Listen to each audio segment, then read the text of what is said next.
Hi, everybody. My name is Kim Daniels, and I'm the director of the Initiative on Catholic Social Thought and Public Life here at Georgetown University.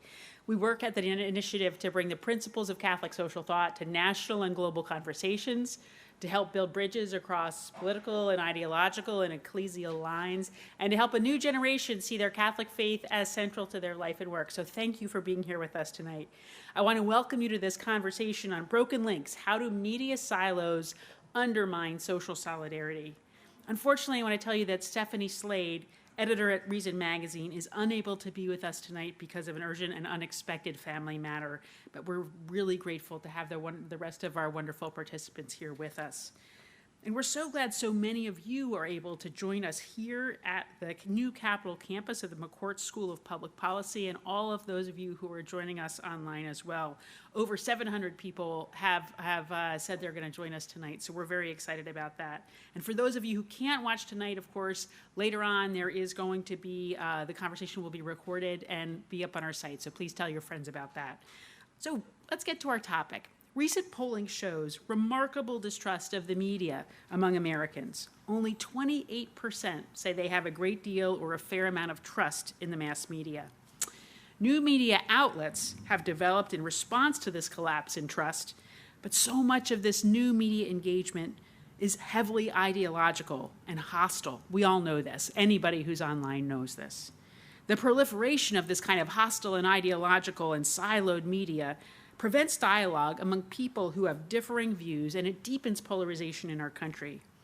And at the same time, Pope Leo XIV has urged members of the media to serve as peacemakers and to embrace communication that resists loveless, ideological, or partisan languages. So tonight, we've brought together three remarkable leaders for this conversation. They are Pete Davis, a writer and civic advocate focused on strengthening American democracy and building solidarity. Pete is the co-director of Join or Die, a documentary on Robert Putnam's work, and the author of Dedicated, The Case for Commitment in an Age of Infinite Browsing. He's also the co-founder of the Democracy Policy Network, which advances ideas to deepen democracy. Jose Manuel de Urquidy is the founder of Juan Diego and Company, which helps Catholic organizations connect with the U.S. Latinos through strategy, content creation, and marketing. In 2023, he was appointed by Pope Francis to be a delegate to the Synod on Synodality, and he advises both the U.S. Conference of Catholic Bishops and the Council of Bishops from Latin America and the Caribbean on digital evangelization and accompaniment. And Christine Emba is a senior fellow at the American Enterprise Institute, where her work focuses on gender and sexuality, feminism, masculinity, youth culture, and social norms. She is concurrently a contributing writer at the New York Times and a visiting fellow at the Center for Economy and Society at Johns Hopkins University's SNF Agora Institute. Moderating our conversation tonight will be my friend and colleague, Anna Gordon, the Assistant Director of the Initiative on Catholic Social Thought and Public Life. So please join me in welcoming this wonderful group.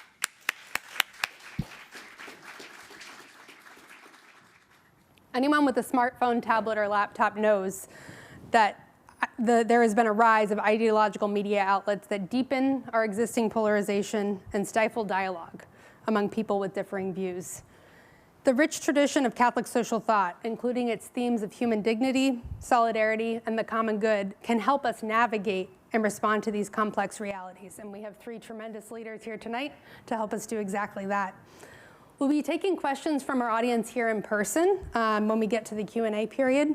And for those of us joining online, we hope you can join in the conversation using the hashtag BrokenLinksCST and by tagging GUCST Public Life. So we're going to start off and get the conversation rolling. And Christine, I'm going to start with you for this opening question. What is the most significant effect that our fractured media landscape is having on young people's engagement in political life as well as their communities?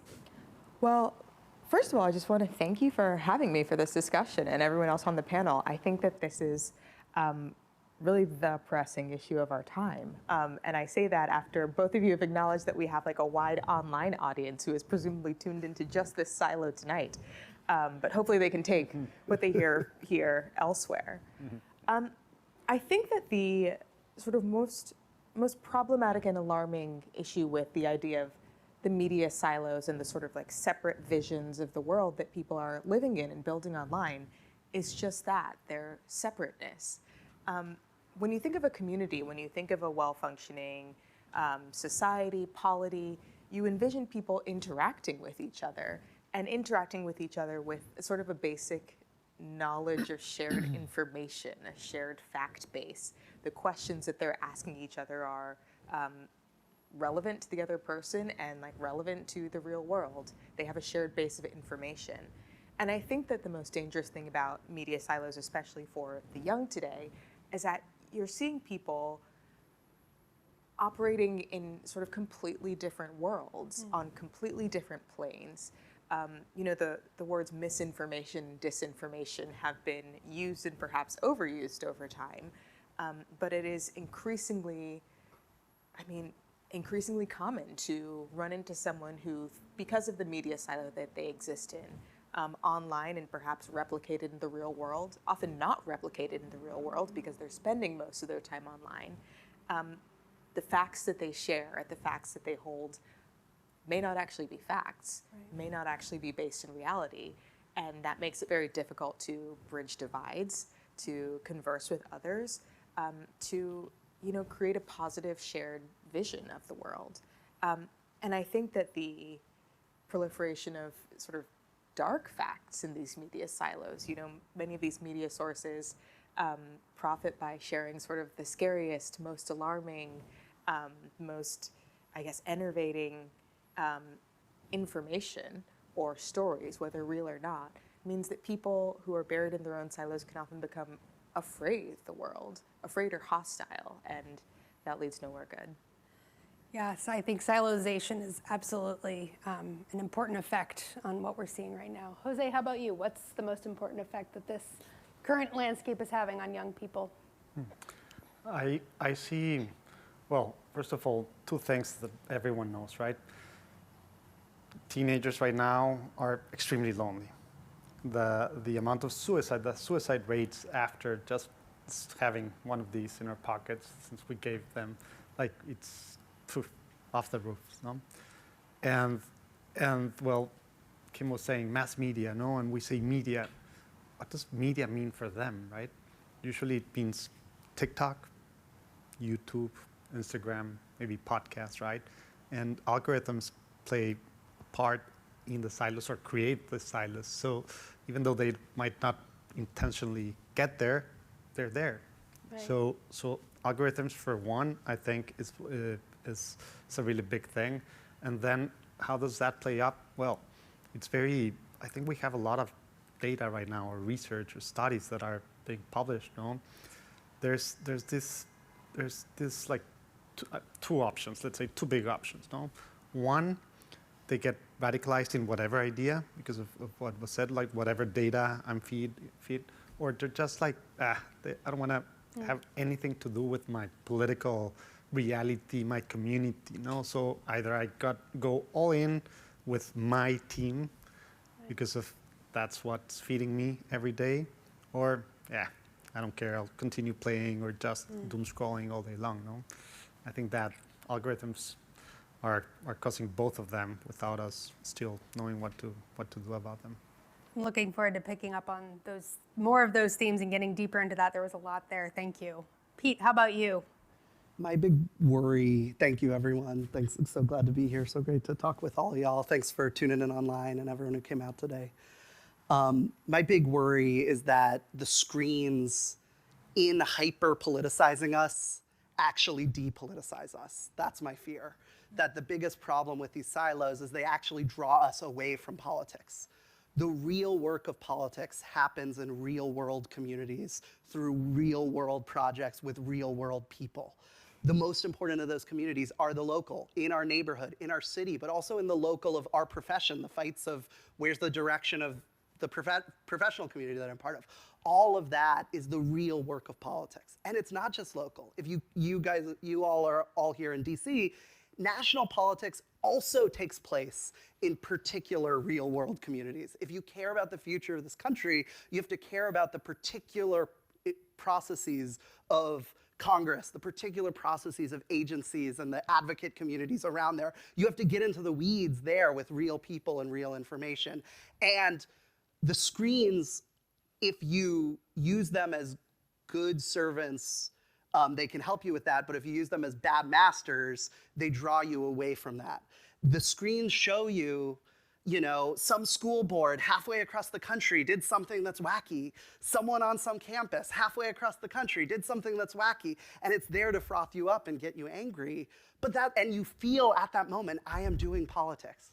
But that's not politics. I walk through my town, my hometown. I used to walk through my hometown at night, and at 8 o'clock, I'd see all the screens, showing Rachel Maddow, it's a blue town, on the screen. And all of those people are sitting there watching those screens thinking, I am doing politics. But at the end of my walk, I'd get to the Democratic Party committee meeting, and there'd be 7 people there. So the town was not doing politics, and the screens were not necessarily helping them do politics. So what I am worried about is that we're actually escaping politics by hyper-politicizing. And if you think about the people that had the greatest effect on bettering our society or participating in politics, look at the way that they interact with media. So I think about who's the greatest politician of the last 75 years. I think probably the most impactful politician of the last 75 years is Ralph Nader. He is the reason we have seatbelts and airbags, Clean Air Act, Clean Water Act, Freedom of Information Act. He's the reason when trucks back up, it goes beep, beep, beep. That's called the Nader bell. He got that. He's the reason that park, reverse, neutral, drive is in that order. He's the reason, he's a huge part behind PEPFAR that saved millions of lives around the country, he started public interest movements in dozens of professions. When you ask him how he did it, what he'll tell you is I was relentlessly focused on reading about empirical realities of what's actually happening in the real world by my decisions of what I read about, not what an algorithm decides to read about. I was participating in particular communities where power actually was, in Congress, in lawsuits, in professional schools. Not being thrown in the wind to the latest thing that's trying to get me angry halfway across the country. So do not be depoliticized by the hyper-politicization that screens try to get you to do if you want to have an impact in this life. Thanks, Pete. I'm looking forward to the rest of the hour with these strong opening comments. Christine, I want to come back to you and talk a little bit more about the writing that you do. A lot of it points to the erosion of a shared moral language in our culture here in the US. So how do you see the fragmentation of online media through both the echo chambers and the algorithms we've talked about? How does that contribute to the erosion and ability to make real dialogue more difficult? And how can Catholic social teaching help us correct that erosion of a moral language? Yeah, that's a great question. I mean, one of the things that I have been thinking about a lot this week and over the past week, perhaps Washingtonians will have heard of this, but I don't know if everyone will, in part because of our media silos.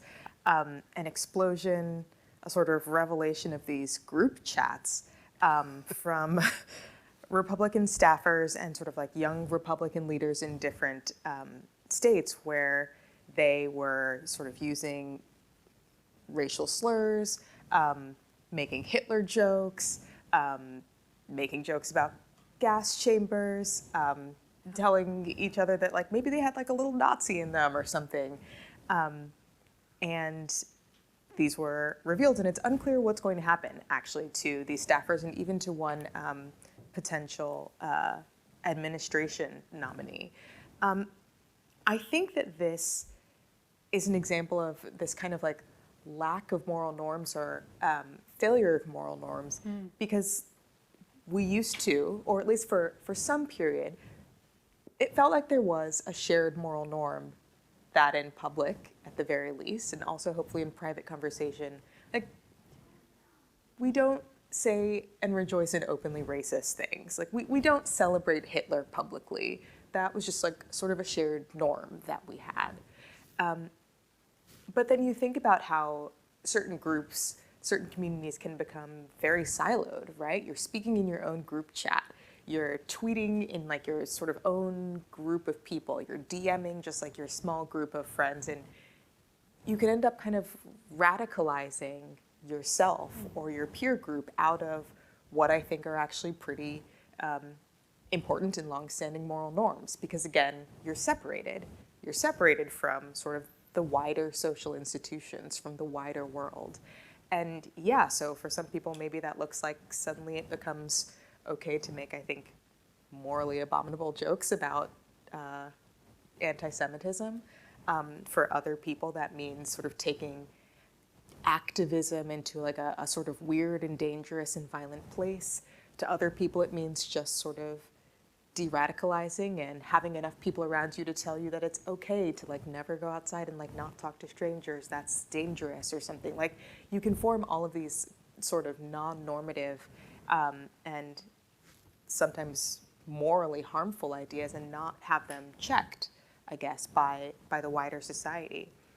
I think that perhaps one of the things, or maybe two of the things that Catholic social teaching has to say about this are principles that you mentioned. One is simply solidarity. You know, in this specific instance, the idea that we have to think about ourselves as being in it together. Solidarity is kind of like the opposite of a silo, right? Our behavior in these small squares is not just in these small squares. It overflows, and in fact should overflow. We should be leaving our silos. And then another, I think, is generosity. So one of the things that I think becomes very common in these sort of non-normed or sort of morally unchecked circles is that it becomes very easy to demonize the people who are not inside them, the people who are not like us, or who like don't understand the jokes that we're making, or who don't understand like our political position, who haven't read the thing that we've all read, and assume that, you know, they're something else, they're somewhere else.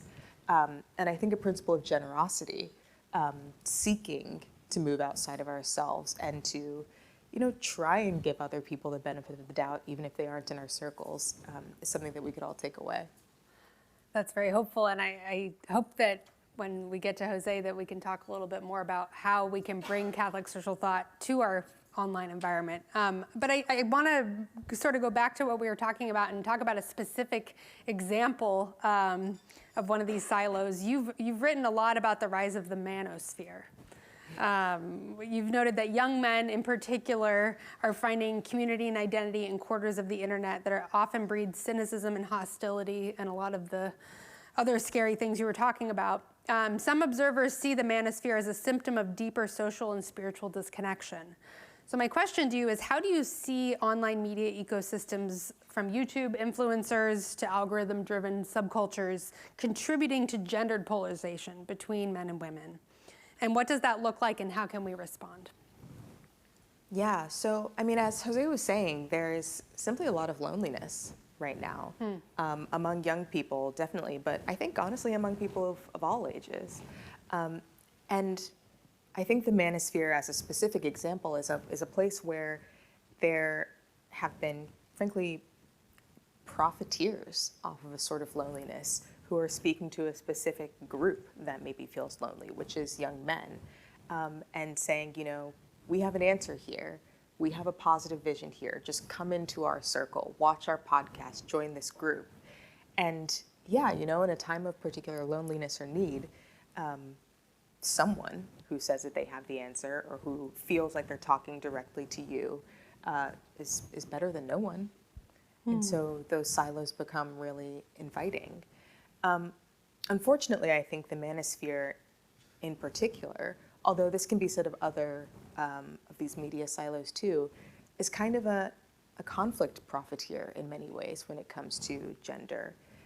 When you look at many of the sort of popular manosphere influencers, you know, guys who have sort of red pill dating advice or want to give you sort of like the inside info on why young men are oppressed, what they're often telling their watchers and their listeners is that the opposite gender hates them, that they're never going to be successful, that things are going to go poorly for them, and so they should come back and watch this channel for more. And so really they are actually kind of reeling people more deeply into their silos while separating them from everyone else, from the people who they want to meet, whether it's other men or friends in real life who you would meet by not listening to a podcast, but engaging, as Pete says, in real life, or the partners they might want to meet. Again, not by watching a YouTube video at home in their rooms, but by actually like going out and making friends of the opposite sex. I think the manosphere and similar spaces do a lot to instill sort of fear of what is outside the silo, instead of doing the more hopeful and positive work of pushing people to move beyond. And that is something that worries me. I want to draw that out to talk about our current politics. What are the particular ideological influences, like the manosphere, but also in media more generally, that make you concerned for our political culture? And what does this mean for our partisan politics going forward? You know, it's a kind of alarming question. From where I'm seated on the stage, I don't know if the viewers can see it. I'm looking like right directly at the Capitol building. We did not plan that. And it's like, what is wrong with our media silos? Well, a lot of things. I mean, I think there are things that we've gone over a little bit. I mean, there's the sort of disinformation that makes it kind of impossible to make good political decisions, because just like they might be based on complete falsehoods, or they might be based on rumor, or something that is built up in a silo that's not really related to real life. I think that these media silos, as we've talked about in reference to the manosphere, and also like this particular example of these leaked group chats, can lead to a polarization that's not just like, we have different policy ideas, you know, or different political philosophies, but a sort of the other person who's not in my group is not a person, or is hateful in some way. And so there's that kind of crosses a divide, or creates a divide that's less politics and more sort of about human dignity, where some people assume that they have it and some people don't. And that's incredibly dangerous for our politics. If you can think of another citizen as not someone, actually. And then I think, and one thing that I think is worrisome about how these media silos affect Christian communities, or religious communities more general, is that they can often be sources or reinforcements of bad teaching, and false truths about faith and life. So I'm thinking of, you know, some corners of the internet or some media silos that started out as like, you know, we want this to be a safe space for people of faith, or we want this to be a space of, you know, orthodoxy when it comes to liturgy, and then devolves into this is actually a space where we parse who is in and who is out and how we're going to get revenge. Or this has turned from a space where we talk about, like, you know, how we view gender in light of the Bible and the church, to, you know, women are bad in this way and men are bad in this other way, and thus we need to, you know, keep women down in some way, or enforce duties on men in this other way. And because, again, these are sort of silos, these understandings become warped and are not fixed. And that infects our politics in real ways, too. Well, that's a great way to transition over to you, Jose, because you have spent years building faith-based media platforms that hopefully are reaching young people online, not in this siloed manner. So I'd like you to share from your experience, what makes digital communication today so powerful in shaping how people see themselves and one another? And what opportunities does it present and what challenges, kind of based on what we've talked about? Okay, so I know maybe just listening before to Pete, right, saying a lot of the things go out and stuff, and of course that's what we all want, no? And maybe we'll have more time. The reality is people are spending their lives here, right? Most of their waking hours. So the Catholic Church, even though we take a while in a lot of things, 2002, Pope John Paul JP2 was already talking about the internet as the new Roman Forum. And he said, that's where things happen. That's where happened. Social, religious, economic, like that's where things, you wanted to be like in the game, let's say, and see like reality and see the people and be part of the conversation and not be like left out, to say it some way. That's where you had to be, no? And 2002, 23 years ago, he was already calling the internet the new Roman Forum. And he invited us to be there and be like a positive, because he was already in that time. Of course, this was the beginning of internet, like what was called 2.0, no? After the bubble and after everything static, small things were starting to be a bit different. And he still, right there, he was saying so many bad things that are there, but there's always a lot of good things, and go there and be creative and see how to be with the people. Then Benedict, 2009, called it the digital continent, no? Then Francis, all of these, a lot of years, right, was inviting us for a culture of encounter, no? To go there.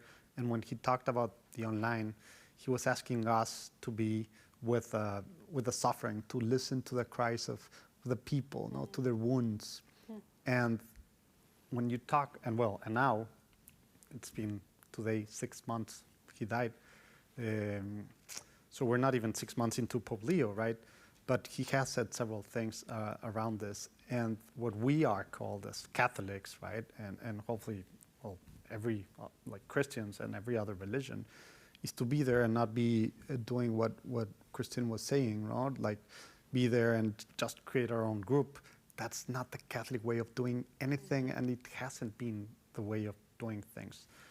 Since JP2, he was asking to be there to discern and to take the good and really see the people. And with Francis, we started seeing a lot of people that later became influencers or behind, let's say, Catholic apps or Catholic accounts that were really trying. Of course, some falling more into what Christine was saying.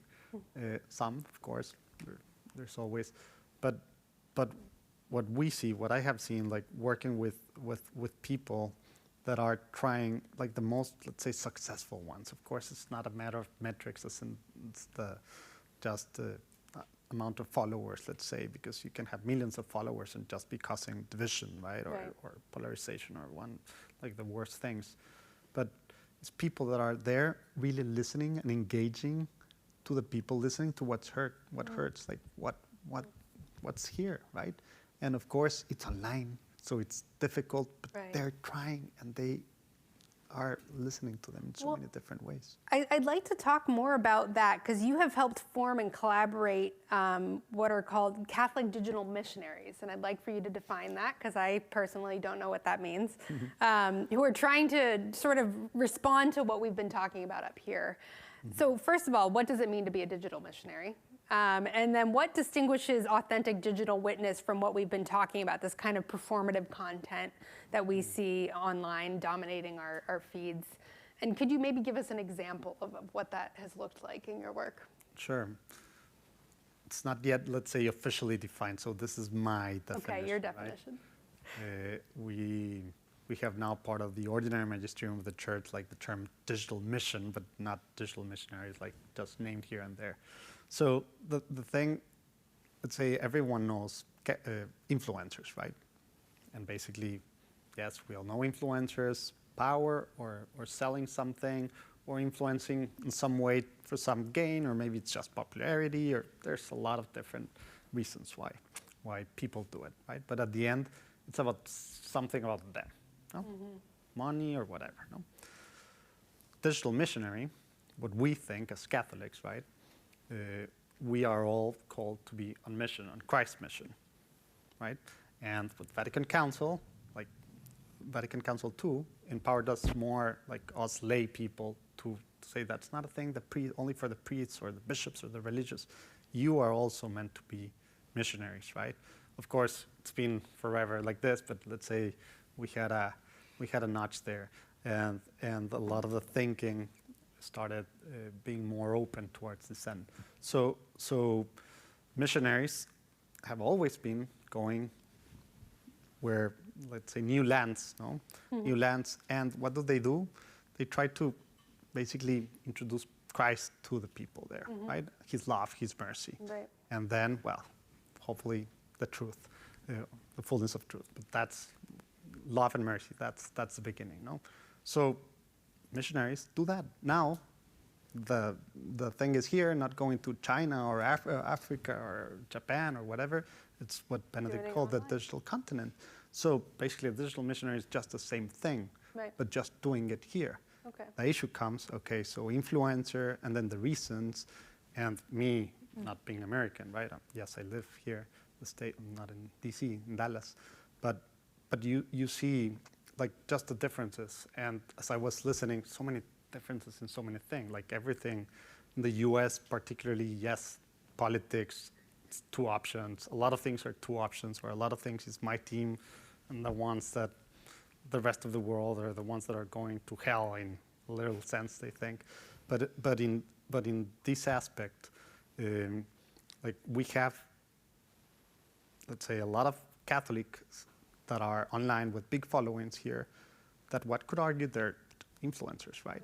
They're selling, yes, maybe religious content or religious stuff, no? Or it's something about promoting themselves or getting speaking engagements or something.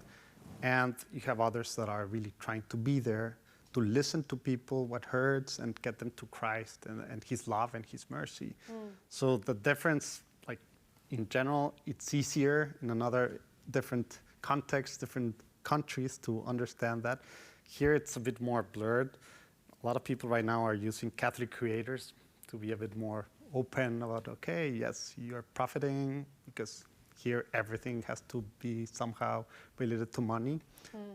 And it doesn't make sense for a lot of people, like missionaries. Like missionaries went over there and they had no money, or they were like, willing to just sleep wherever. And these guys don't do a post without whatever amount of money, right? I want to pick up on this comment around the money aspect of the media silos. But first, let me go to you, Pete. And I want to ask you about your work with communities. You've been committed to community in a world that encourages fleeting engagement, scrolling, reacting, and moving on. So how does this affect our ability to develop these bonds of solidarity that we've talked about? And what do we lose, both civically and spiritually, when our public discourse becomes driven by speed rather than real engagement and attention? Yeah, you know, I've spent, alongside my sister, Rebecca Davis, the last 10 years or so exploring and evangelizing the work of political scientist Robert Putnam.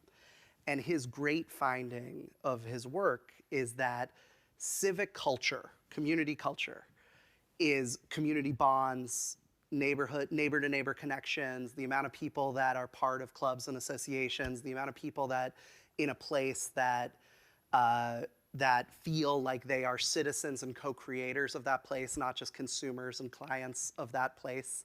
That civic culture is closely tied to institutional flourishing. So when you have a place that has a thicker, deeper, denser civic culture, health is better, education is better, the economy grows faster, but it's also more equal, and very importantly, democratic institutions flourish more. And the work of civic cultivation is slow, long haul, tender, incremental work. Think about it concretely, like it's the slow work of inviting people near you to come work on something together. It's the slow work of figuring out your internal practices so you don't annoy each other to death. It's the slow work of figuring out what you want to do out there in the world to make things better. It's the slow work of acculturating new people, and very importantly, the young, into those practices that you've created in your culture. And it's eventually the slow work of building friendship amongst each other. That is the stuff that adds up to civic culture. Slow, tender, long haul work. And the question we have to ask ourselves is, are the screens helping us do that slow, tender, long haul work? I think screens are really good at being a front door to invite you to do slow, tender, long haul work, but they are not the machine after that of it. And so when I hear about like Catholic media, my hope is that it is a front door to engage in the embodied work of being a Catholic, but it is, the work does not, you don't live in the doorway as the person receiving the media. Like, you need people to continuously be the front door person. You know, I think there's even a patron saint of front door, people watching the door. You know, we need to eventually get people in the house, you know, and let's just think about it. We know that civic culture in this country is in steep decline over the last 75 years. We know that 43% of Americans belong to 0 organizations, 43%. Another 25% only belong to one. So 2/3 of Americans belong to none or only one. 75 years ago, it would have been normal to belong to 5 different organizations, congregations, unions, local neighborhood organizations, local civic groups, local hobby groups, things like that. Now, 2/3, none or only one. And you see it in the most important result of that community, which is friendship, which is since 1990, the amount of people with no friends has quintupled. Since 1990, the amount of people with 10 friends, I think this is really important too. We're not only gaining lonely people, we are losing super cultivators. The amount of people with 10 friends was 1/3 of Americans had 10 or more friends. They were like super gregarious people, bringing people together, having parties, things like that. 1/3 of Americans, that has dropped by half since 1990. So that is at a time when we are watching mobile screens for 4.5 hours a day, which is 14 years of your life. And then we're watching television the exact same amount in addition. So that's another 14 years of your life. So that's 28 years of your life. Looking at these growing rectangles, not well friendship is going down, well community is going down, and with that, well institutional flourishing is going down. Well, that's scary, but I also think it's. That was really evocative. Pete always brings the facts. No, but I think about what Jose said. The reality is people are on their phones, especially younger generations, even younger than me. And you've talked about and you've written about how loneliness and polarization are connected, and we've touched on that tonight already. And I think social media in particular, of being on the screens, I feel like social media plays a really strong role in this loneliness polarization sort of connection. So what are some promising alternatives that you've seen working throughout the US? And how can we reimagine belonging both online and offline that's constructive rather than adversarial and reduces this loneliness that we're seeing across the country? You know, the way I see the problem of polarization is that the reason that we're polarized is because there's one giant monopoly polarization. There's one big spectrum and a set of categories that we are rigidly attached to. And that is the one that is very profitable to people and very easy to sell. And you can slide into one of the sides of that polarization and hit that like and subscribe button over and over again on that. And the way I think we lessen that polarization, and this is getting into what are the solutions, the way we lessen that polarization is not necessarily to moderate along that spectrum. I don't think the answer is milquetoastness.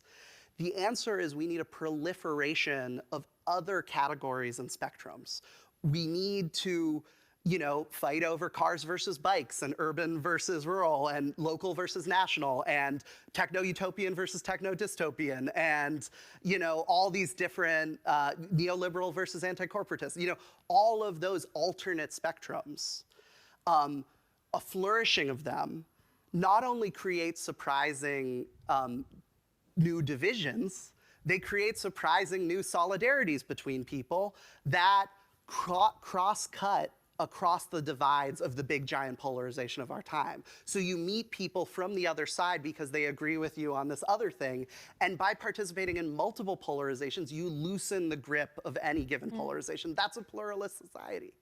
And the place where that weird new categories come is the surprising area of the real world. Like, Pope Francis said, God is the God of the law, but he is also the God of surprises. We need surprise. Rabbi Abraham Joshua Heschel said, an individual ceases to be alive the moment that they cease to be surprised. And the real world, if I go, I'm a lefty, if I go to Jacobin, I get the same exact article every time. If we go to my boomer friends go to MSNBC, they get the same exact story about some wacky pastor somewhere else. If another boomer goes to Fox News, they get the same exact story about a purple-haired Oberlin student saying something wacky. It's a place where no surprise happens because the algorithm tries to identify you, freeze you, and stop surprising you. The place where you get weird is going to your local Rotary Club meeting, where you meet someone down the street and you discover, oh, they look at things really differently, and what a mix of opinions, and what a mix of things we actually agree on because I heard their story, and maybe we could work on this thing down the street. That's where the magic happens, and what that becomes eventually is the ultimate surprise of all, which is friendship.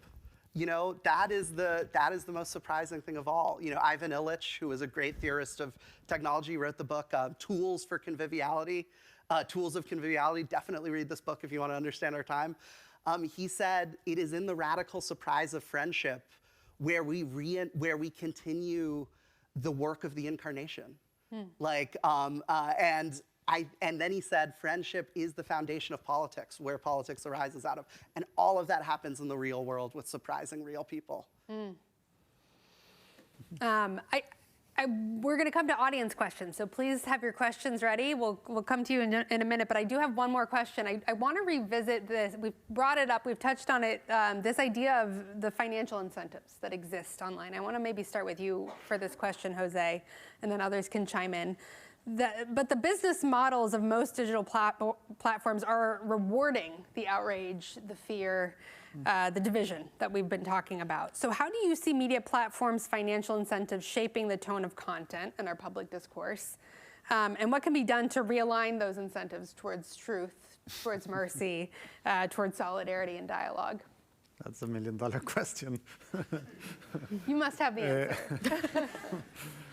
No, I think it's, of course, going back to what several of the examples or what you fear the most of the people online doing or the big influences of today. Yes, YouTube, the algorithm, more views, do like outrage and attack people or do something. Yes, you get more views, you get paid more, et cetera, et cetera. So the financial incentives are there, and like the answer to that, well, of course, regulation. What does that mean, right? Right now, just thinking different topic, but I think related, because we were so late in the game, no?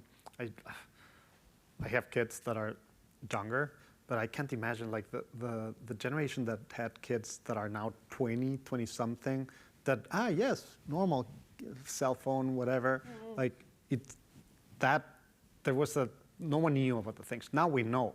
Right. And Pope Leo has been going about, thinking, talking with people, talking from people from every side of the ones that think it's the worst thing, AI, the ones that are very hopeful, scientists all over, anthropologists, et cetera, and precisely how we can put the people, the human being at the center in this new era that we're really starting, that started basically with ChatGPT, no?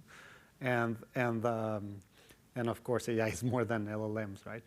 But going back to that same idea, so now with everything, now there's now like the sword truth, like the new, we now have even a social media that's 100% videos, AI, and it's growing a lot now. Yeah. And so now social, like all these incentives, like we might be able to somehow form this new thing, so this new wave.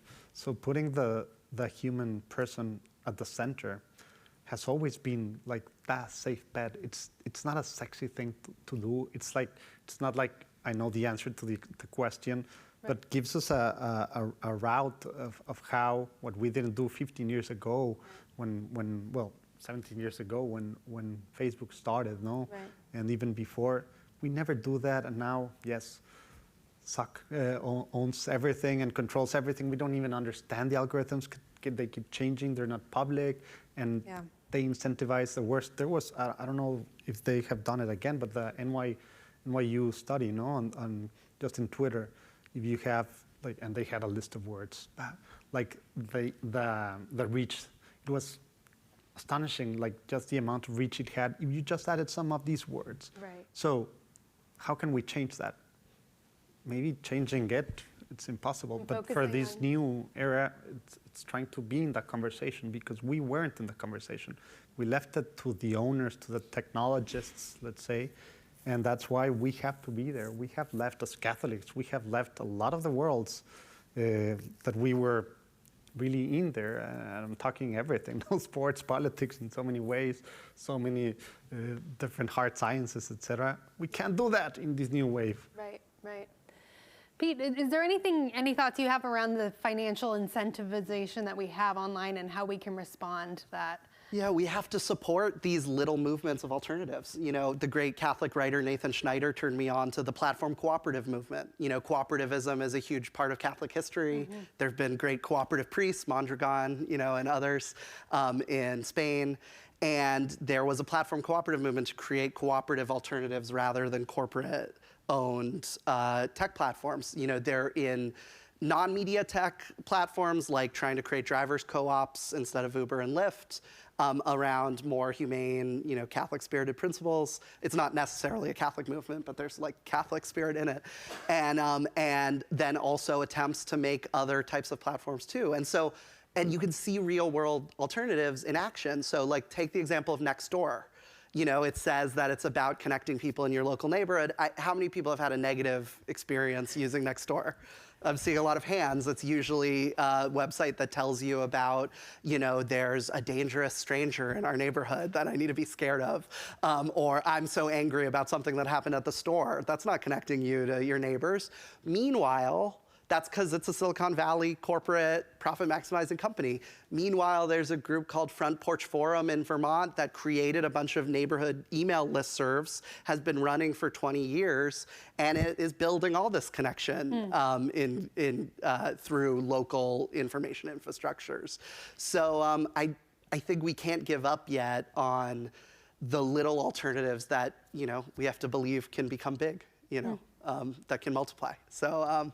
And I hope that the church bureaucracy also can help support those alternatives too. I think we're going to turn to our audience questions now. If you wouldn't mind with your question, just raise your hand. We'll have my colleagues in the back have microphones. Just if you could just stand and ask your question, that would be great. Maybe we'll start over here. Hi, everyone. Thank you so much for being here tonight. It's been a delight to hear from you. So my question for any of you, how do we break from this trend, right? I guess many of us are listening to you and thinking about, okay, I need to go and clean my algorithm, right? But how about for those who, you know, there is different types of personalities. Some people feel more comfortable being out there and joining groups and things like that. But how about those who are a little bit more shy and might not feel as safe or, you know, or feel less judged because, you know, maybe their opinions are very different. So what would you tell us about, you know, how do we approach the different dynamics that we see in our society today? I wonder if we could start with Christine and then maybe Jose. Yeah. Yeah, no, a great question. I mean, the thing about screens, algorithms, and the experience online is that it's really seamless and it feels really painless because you don't have to stretch yourself necessarily. Like, yeah, if you're shy, you can go online and like nobody knows your name or what you look like, and that is kind of comforting. I think, unfortunately, or maybe not unfortunately, like maybe this is actually like a helpful gift and challenge, but it feels hard. The way to do it is just to do it.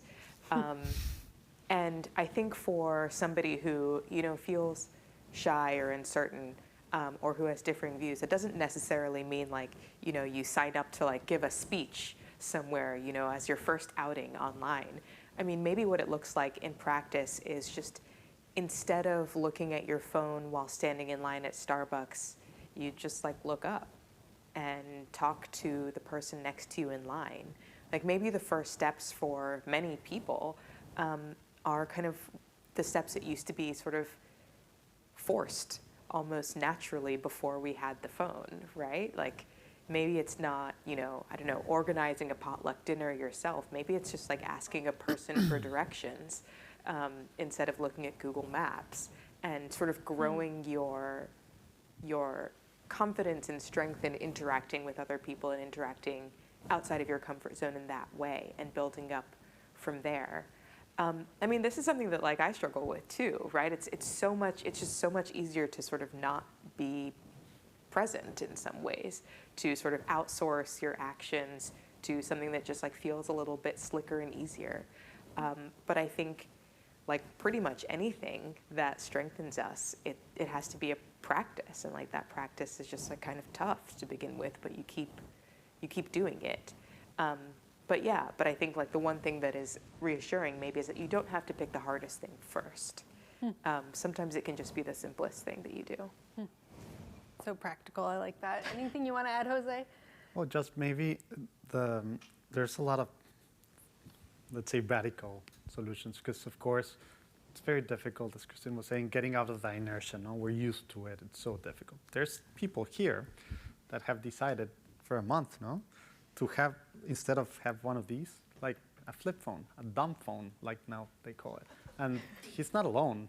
And there's other, like tomorrow, some Catholic influencers are fasting during the day of, because tomorrow is some anniversary of something JP2 said or did or something. I should know this. But there's a lot of... I think it's his feast day. His feast day? Yeah. So bad.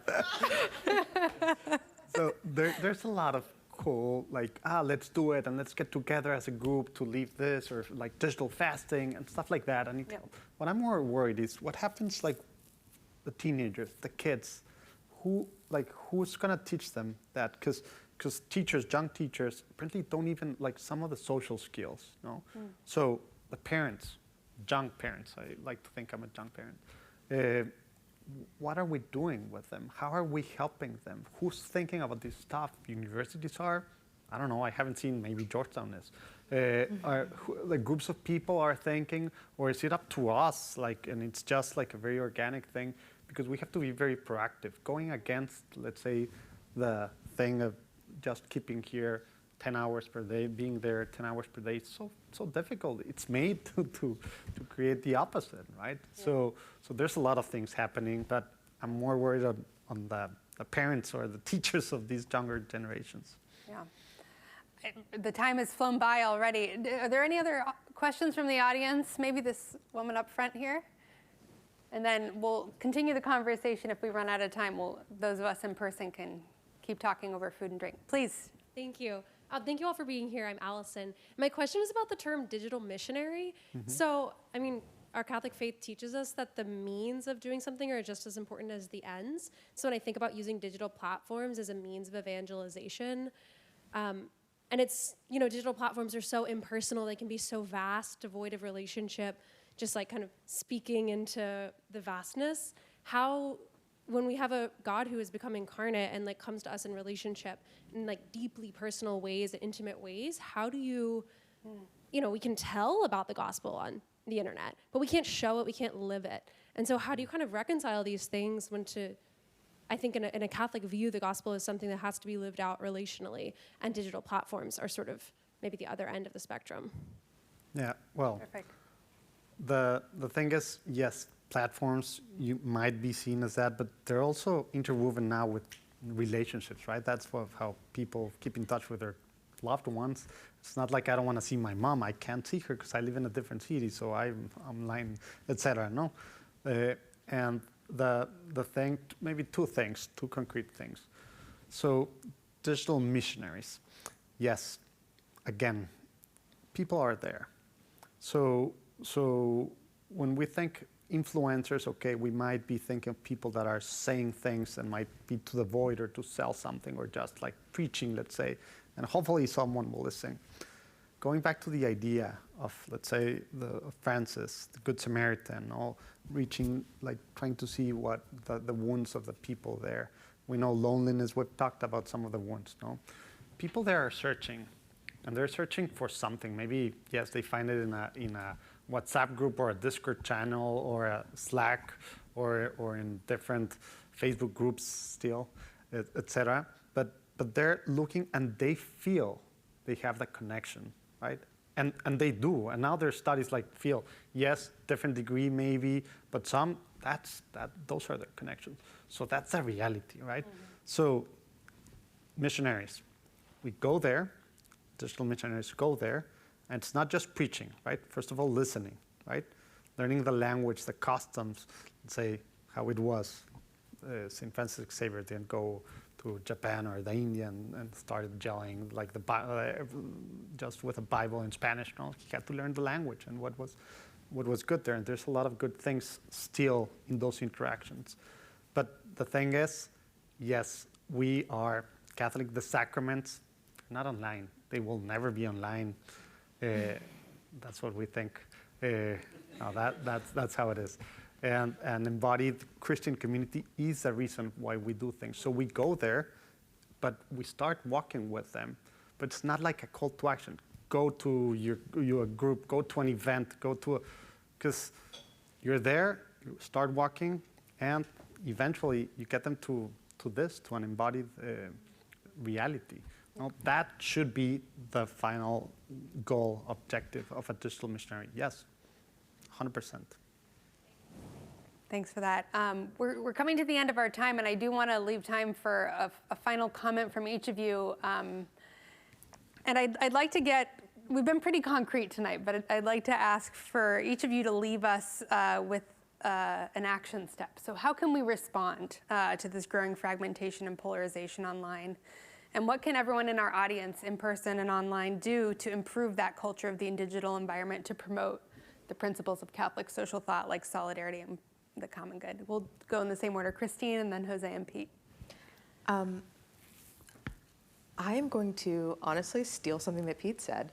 I love this idea of using the online as the front door, which is to say, we do exist online in a certain way now, like social media and sort of these algorithms, these smartphones are ways that we communicate and meet people, and they're often like sort of our first go-to.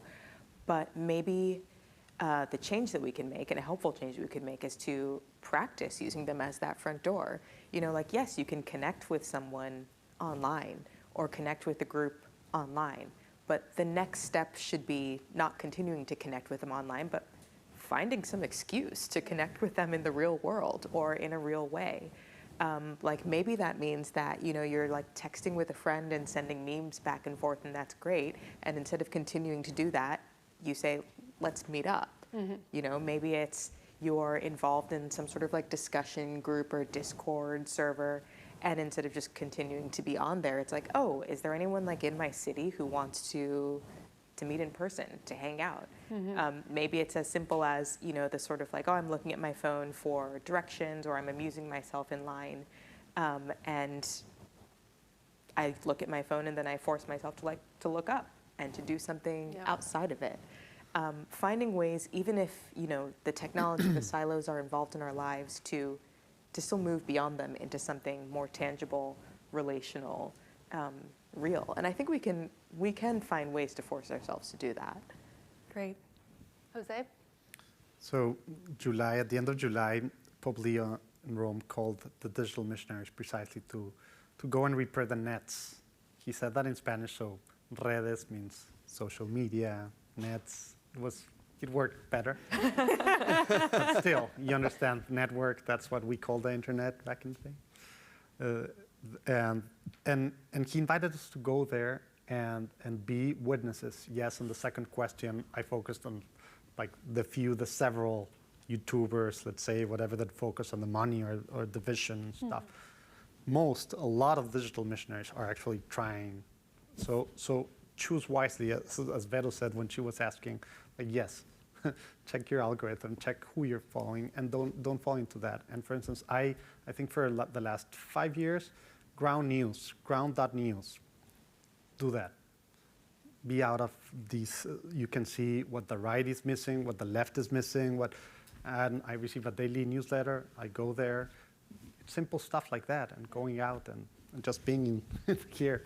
So everyone online next month, or I don't know when, be here. That's a start. Great. Pete, close us out.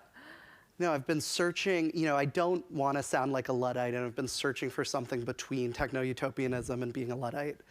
And though there's much writing out there about don't hate on the Luddites too much, they serve many virtuous purposes. But, and I went searching for an answer to what's the balance, and I found it in this guy I want to shout out again, Ivan Illich, radical Catholic.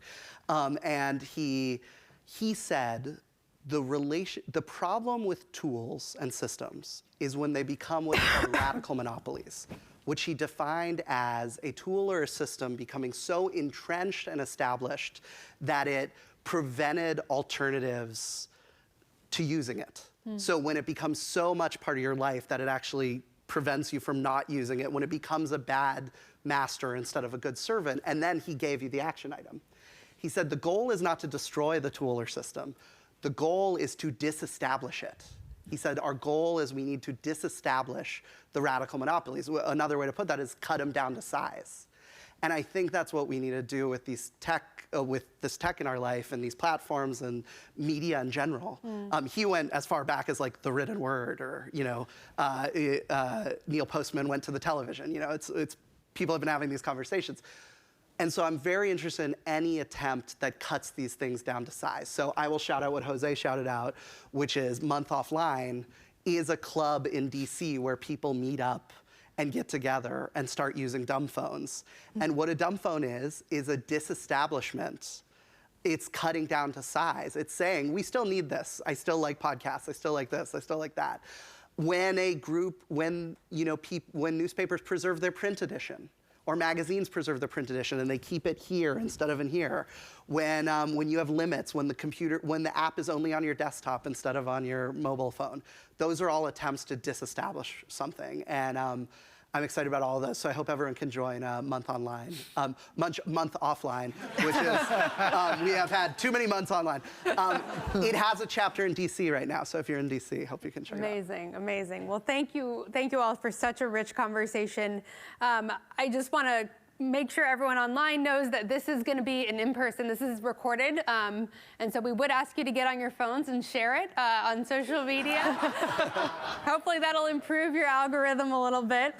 We also have some follow-up resources from our wonderful participants on the event page on our website for this, so we hope you check those out. I do want to preview some upcoming dialogues very quickly before we close. Next Thursday on October 30th, we're hosting a public dialogue at Georgetown's Hilltop campus to discuss Pope Leo, his new challenge and moral leadership on poverty, work, and artificial intelligence, which we talked about tonight. And that will feature Cardinal Blaise Cupich, the Archbishop of Chicago, Liz Schuler, the president of the AFL-CIO, Paul Almeida, the dean of the McDonough School of Business here at Georgetown, and finally Cecilia Flores, the executive director of Catholic Volunteer Network. And then on November 12th, we're holding our next Salt and Light gathering, where we're going to be talking about building an economy for the common good, Catholic social thought and impact investment. And we're very excited to be partnering with the Francesco Collaborative on that gathering. And then on November 18th, we're holding a special Dahlgren Dialogue where we'll welcome Washington's Cardinal Archbishop Robert McElroy to Georgetown for a conversation on faith, democracy, and the common good, lessons from John Courtney Murray for our times. And we're really glad to be co-sponsoring that with our colleagues in the Office of Mission and Ministry. And Cardinal McElroy will be joined in conversation by Vincent Rougeau from the College of the Holy Cross, Kathleen Caveney from Boston College, and Rob Vischer of the University of St. Thomas. So visit our website for more details on all these gatherings. I just want to say thank you to our AV team, our catering team, Robbie with Capital Campus Events, and of course all of my colleagues at the initiative for all their help. I especially want to thank Kala and Lily, our wonderful student fellows who made tonight such a success. Thank you all for your help. And thank you for joining us in person and online. And finally, join me in thanking our wonderful panelists. Thank you.